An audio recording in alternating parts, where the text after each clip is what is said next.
Demikianlah halnya jadinya dengan orang yang mengumpulkan harta bagi dirinya sendiri, jikalau ia tidak kaya di hadapan Tuhan. Bertahun-tahun saya mencari kata ini, apa itu kaya di hadapan Tuhan. Cara belajar saudara dari firman Tuhan yang paling mudah adalah gini, apa-apa balik dulu, dicari sebaliknya. Kayak tadi Lukas 16 ayat 9. Apa kebalikan orang yang gak diterima di kemah abadi? Ya mati, masuk neraka. Kenapa? Kalau dia tidak mempergunakan uangnya untuk menjalin persahabatan atau penginjilan. Jadi orang yang lengket hatinya dengan hartanya, kalau suatu hari dia mati, uang itu gak bisa nolong dia lagi. Walaupun dia Kristen, dia akan ke neraka. Karena hatinya lengket dengan uang itu. Karena uang tidak dipakai untuk menjalin persahabatan. Jadi kalau kita belajar apa-apa, cari kebalikan. Nah sama. Apa itu kaya di hadapan Tuhan? Kita ukur dulu. Apa itu kaya di hadapan orang? Coba renungkan. Artinya begini. Kenapa kita bisa berkata, itu orang kaya itu? Kenapa? Itu kan kaya di hadapan manusia. Jawab, kenapa kita bisa berkata, itu orang kaya? Uangnya banyak, satu. Usahanya. Orang yang kaya di hadapan orang karena kelihatan. Kalau dihitung misalnya, ini istilah saja, yang dipakai di badan saja, coba hitung, bisa 70 juta itu. Ngerti maksudnya? Dari antingnya, dari tasnya, dari sepatunya, bermerek semua, bajunya bermerek semuanya. Nah, terus lihat rumahnya, lihat apa? Saudara, sama. Kalau orang itu kaya di hadapan manusia, itu karena kelihatan. Dari apa yang dia pakai. Dengarkan. Kelihatan dari apa yang dia gunakan dalam hidup. Ternyata sama. Apa itu artinya kaya di hadapan Tuhan? Ini bedanya. Kalau kaya di hadapan manusia, itu selalu dihitung berapa yang didapat. Tapi kalau kita balik, kaya di hadapan Tuhan, justru berapa yang diberi. Orang mikir gak ya? Tuhan melihat kita kaya, bukan apa yang kita pakai, tapi apa yang kita beri. Amin atau aman? Cepat. Jadi apa saja yang papa kita perhitungkan itu selalu bertolak belakang dengan apa yang manusia perhitungkan. Dari mana kita belajar ini? Dari pelajaran persembahan. Masih ingat tadi itu ada pelajaran persembahan? Dari murid-murid Tuhan Yesus? Masih ingat? Jadi mereka duduknya di dekat apa? Ayo coba jawab. Duduk di dekat peti persembahan. Betul? Terus Tuhan Yesus bilang, aku akan berikan kode kepada kamu. Lihat orang-orang nanti itu, aku mau tanya, siapa yang kaya menurut kamu? Betul nggak? Kode pertama diberi. Dari jauh kelihatan ini orang kaya ini. Pakaiannya sudah luar biasa. Dulu nggak ada uang kertas, uang logam semua. Begitu si kaya sampai depan peti persembahan, dia tuang uangnya, bunyi krocok gitu. Karena koin semuanya, nggak ada uang kertas.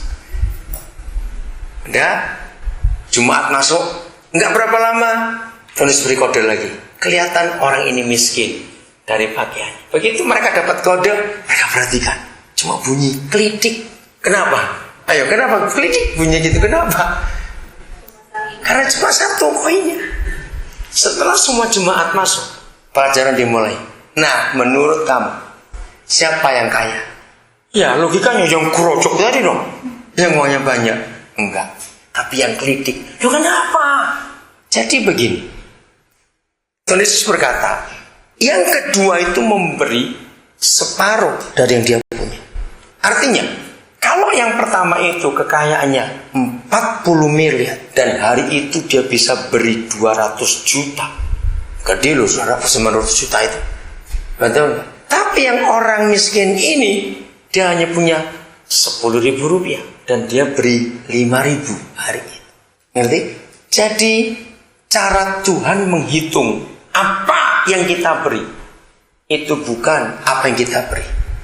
Yang Tuhan hitung yang masih di bank. Bayangkan itu.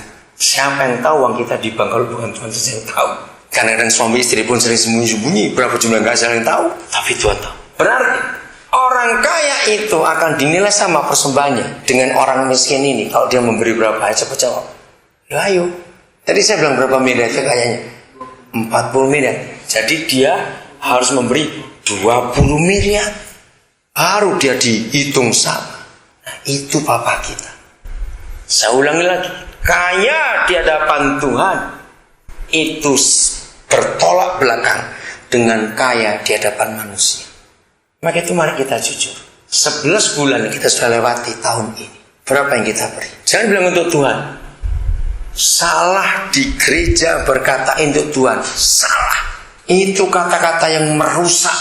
Itu membuat orang-orang gak percaya Tuhan itu jadi nek kalau ke gereja. Karena dikira Tuhan itu mata duitan. Tuhan gak butuh duit, betul tidak? Jadi kalau kita beri itu bukan untuk Tuhan, tapi untuk saudara-saudaranya Tuhan Yesus. Karena Tuhan gak perlu uang kita. Ingat Mazmur 50, Daud pernah bermazmur, apa yang kamu berikan untuk aku? Semua ternak di padang aku yang punya. Kamu beri apa? Emas perak aku juga yang punya seluruh dunia. Kamu mau beri apa? Jadi jangan mau dengar kalau ada pendeta berkata, saudara mari kita memberi untuk Tuhan. Tidak, Tuhan gak butuh duit. Tapi untuk saudara. Maka itu 11 bulan kita sudah lewati. 11 bulan 4 hari ini. Sepanjang tahun ini, Tuhan yang tahu. Maka itu ayo kita belajar betul. Mengerti akan kebenaran. Dan itu sungguh luar biasa. Pikirkan ini baik. Kita harus merubah konsep kita dalam hidup ini. Jadi jangan takut. Nggak punya uang itu tidak apa-apa. Kenapa? Karena tetap kita punya Yesus. Percayalah, tidak punya uang nggak akan lama. Nanti kan punya lagi. Kok nggak amin? Nanti kan pasti punya lagi. Terus begitu dalam hidup ini. Jadi kita tidak jadi hamba uang. Ingat itu. Tapi uang adalah hamba kita. Ingat istilah yang lain lagi. Kalau tadi saya sudah katakan, kalau kita nggak bisa pakai uang, uang pakai kita. Celaka itu kalau kita dipakai uang. Kalau kita nggak bisa ngatur uang, nanti uang akan ngatur kita. Celaka juga itu kalau kita diatur oleh uang. Betul nggak? Kalau kita nggak bisa menguasai uang, nanti uang yang menguasai kita. Celaka juga. Matius 25. Saudara, ayo kita takut dengan ayat ini. Saya ingin saudara jujur dalam hati. Gereja mana yang pernah khotbah bagian ini? Ya, coba saudara nanti lihat. Matius 25. Ini penghakiman yang terakhir. Artinya tidak ada lagi penghakiman setelah itu. Dan kita harus tahu, yang dihakimi bukan orang kafir. Masih ingat siapa sebelah kanan dari hakim itu, raja itu? Domba. Siapa sebelah kiri? Kambing. Mereka itu siapa? Kita, orang-orang Kristen. Kambing dan domba itu milik Tuhan Yesus. Loh, kok diadili? Kenapa harus dihakimi gereja ini? Kita harus ingat akan hal ini. Bahwa penghakiman terakhir tidak tanya tentang berapa besar gerejamu, berapa kolektamu. Tidak. Penghakiman terakhir tidak tanya berapa kali kamu khotbah. Tidak. Berapa kali kamu doakan orang. Tidak. Tapi penghakiman terakhir berisi, waktu aku lapar, kenapa kamu gak beri aku makan? Masih ingat itu? Aku telanjang, kamu gak beri aku pakaian. Aku haus, kamu gak beri aku minum. Aku di rumah aku sakit, kamu gak jenguk aku. Aku di penjara, kamu gak tengok aku. Aku sebagai orang asing, kamu gak rawat aku. Serentak para domba berkata, kapan kami melihat Tuhan seperti itu? Coba bacain 40. Iya, datang kamu. Dan raja itu akan menjawab mereka, aku berkata kepadamu, sesungguhnya segala sesuatu yang kamu lakukan untuk salah seorang dari saudaraku yang paling hina ini, kamu telah melakukannya. Jadi bukan untuk Tuhan Yesus. Garis bawahi 3 kalimat penting di ayat itu. 1, saudaraku yang paling hina. Coba kita jujur. Saudara-saudara Yesus yang paling hina yang dimaksud di situ itu di dalam gereja atau di luar gereja? Ayo jawab, di luar gereja atau di dalam gereja? Pasti di luar. Kalau sudah di dalam, nggak hina lagi. Karena kita ini mulia, anak-anak Bapa di surga. Tapi yang saudara Yesus yang paling hina, itu semua adanya di luar gereja. Nomor 2, garis bawah. Segala sesuatu. Jadi nggak cuma 1-2 hal, segala sesuatu yang kamu lakukan. Maka itu 11 bulan kita lewati ini. Berapa banyak kita sudah buat untuk saudara Yesus yang paling hina? Yang ketiga, salah seorang. Coba jawab. Berapa orang sih yang disebut salah seorang itu? Berapa orang itu? 1.